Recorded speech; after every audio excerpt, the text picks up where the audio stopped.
ইতালিতে নাকি বাসা খুঁজে পান না। ইতালিতে বাসা খুঁজে পাওয়া খুবই সহজ এবং কিভাবে খুঁজে পাবেন সেটা আজকের ভিডিওতে দেখাবো। এই যে বাসাটা দেখতেছেন, এটা আমি Immobiliare.it থেকে খুঁজে বের করছি এবং এখানে নক দেওয়ার পরে তারা আমাকে দেখতে ডাকছে এবং এখানে যে আপনাদের এই যে ভিডিওটা দেখাচ্ছে, বেডরুম আছে, ডাবল বেডরুম, আর একটা হচ্ছে দোতলা যে খাট আছে এটা, এবং সাথে হচ্ছে সৌজন্য বা ড্রয়িং রুম, এবং সাথে হচ্ছে কিচেন।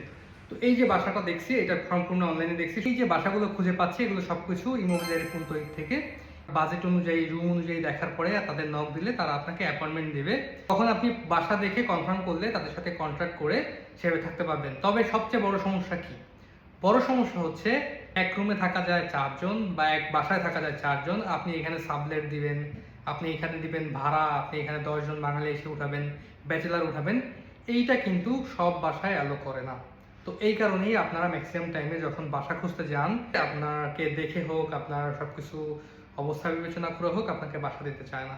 তো যদি পরিবারের জন্য বাসা খুঁজতে চান তাহলে এইখান থেকে সহজেই খুঁজতে পারবেন এবং এটা খুবই সহজ। যদি বলেন এই পরিবার নিয়ে থাকবো, তাহলে আমি মনে করি যে তারা আপনাকে বাসা দিবে। তারপরে যাদের সমস্যা তারা এই ওয়েবসাইটে যাবেন। এছাড়াও আরো কয়েকটা ওয়েবসাইট আছে, এইখানে কন্টিনিউয়াসলি নক দিবেন।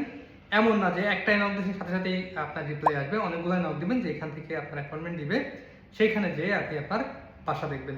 তো সবাই ভালো থাকবেন এবং কে কে বাসা খুঁজে পাইছেন অবশ্যই জানাবেন।